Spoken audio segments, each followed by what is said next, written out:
Где? Ага. Армысың алталашым, қасиет қазақ Все халқым. хорошо. Асқар Арғын Бақазар, ұлт жанашыры. Бүгін 29 сәуір 2025 жыл. Бүгін көкөн демалыс болып тұр. Сол себепті мен өздеріңіз білесіздер, біз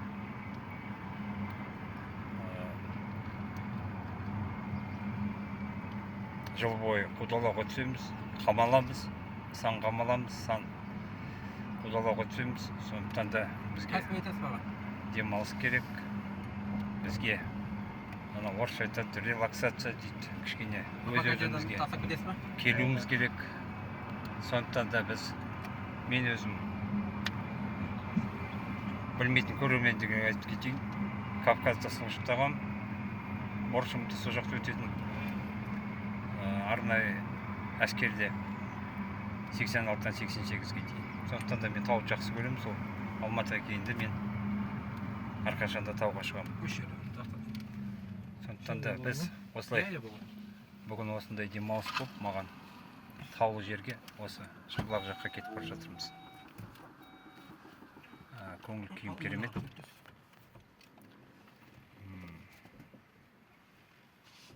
Осы әсем табиғатты сізбен біз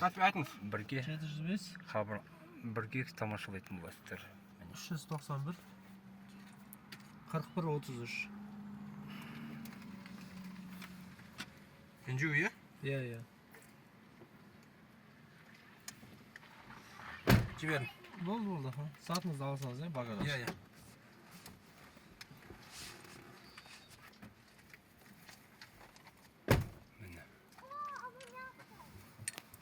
Қазақтың қара домалақтары жүр, демалып. Горельник деген жер мына орысша. Осы кезде бір тоқтайды Шымбұлақтың алдында. Менен өз басым ана биікке қарай шығам.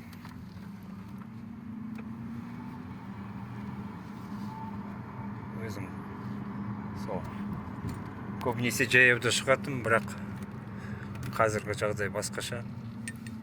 Осы таксидің көмегімен келе жатырмын.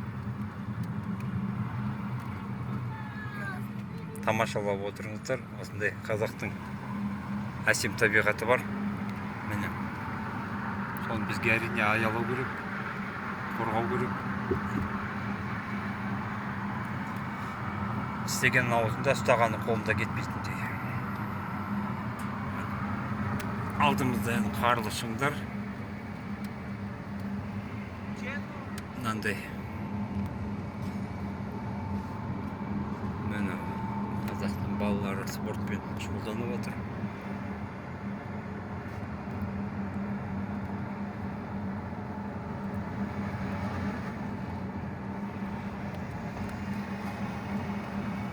Жоғарыдағы канатный жол дейді.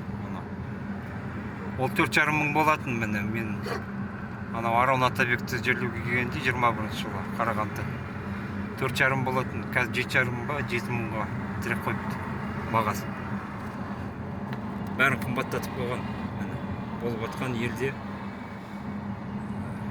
осындай қымбатшылықты тамаша білесіздер. Ешқандай жаңа Қазақстан жоқ. Бәрі сол ескі. Назарбаевтың құрып қойған жүйесі. Жасыратын түкте жоқ.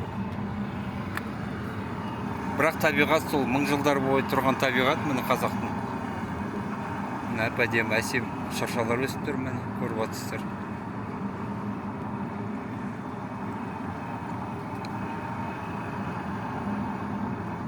Бізде негізінде айта кетерлік туризм дамымаған ешқандай. Міне осы жаққа бір келеді, негрлері бар, арабтары бар, қытайлары бар, бірақ туризм дамымаған.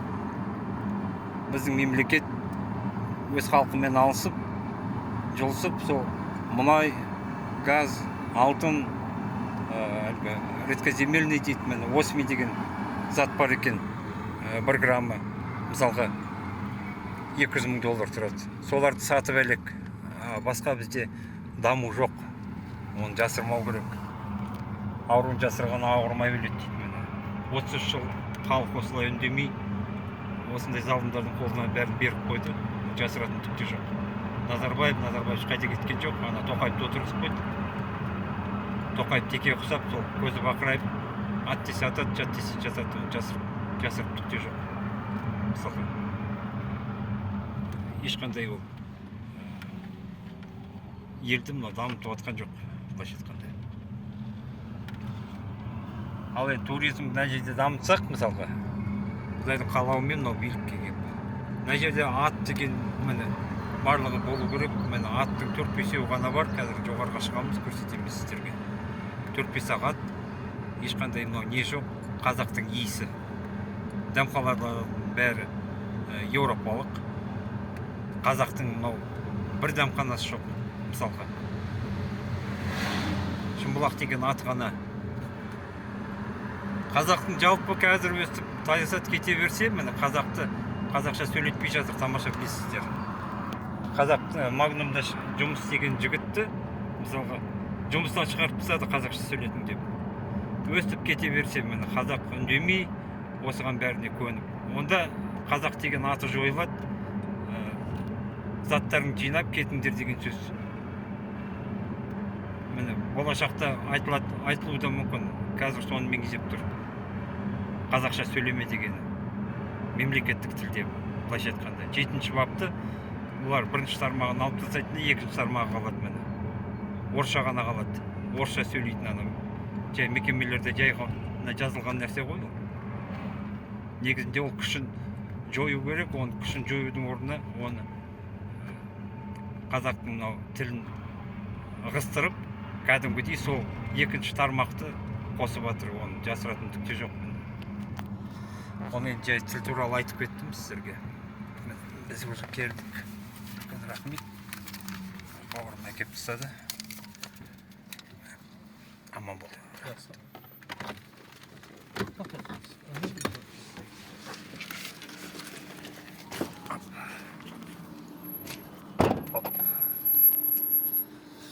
Міне кек қалдық.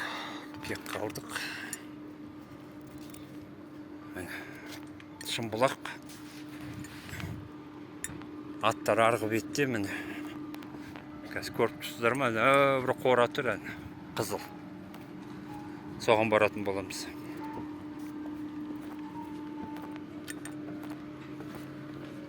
Енді ол біраз жер қасиетті қазақ халқы. Сіздерде Алматының көп адамдары міне төменде тұрып жатыр. Мынандай әсем табиғатты көбісі көрмеген екен. Мен бір таң қалғаным. Қалталары көтермейді, былайша айтқанда. Түсіндіңіздер ма? Көтермеген екен, көрілмеген екен, мына жерде мынау кәдімгідей мынау ары қарай тағы бір саты көтерілетін жер, міне. Шаңғымен ар жақтан сырғанайтын.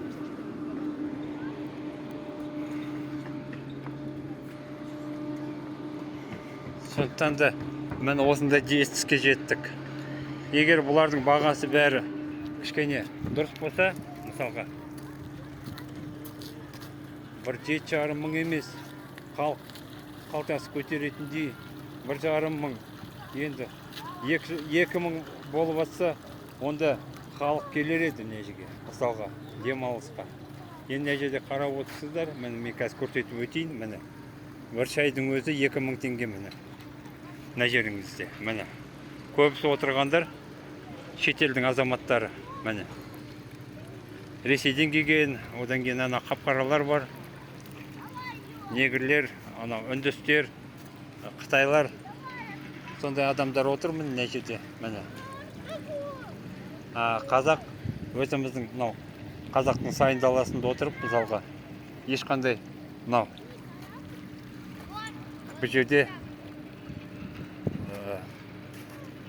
осындай мынау табиғаттың тамаша табиғаттың көріністерінде көрмей жүрген адамдар 100 мыңдап, миллиондап бар екен.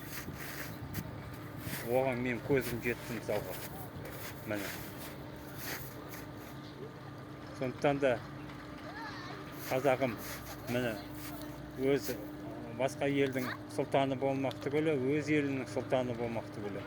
Өз елінің жасыратты түкте жоқ, ұлтаны да бола алмай жүр.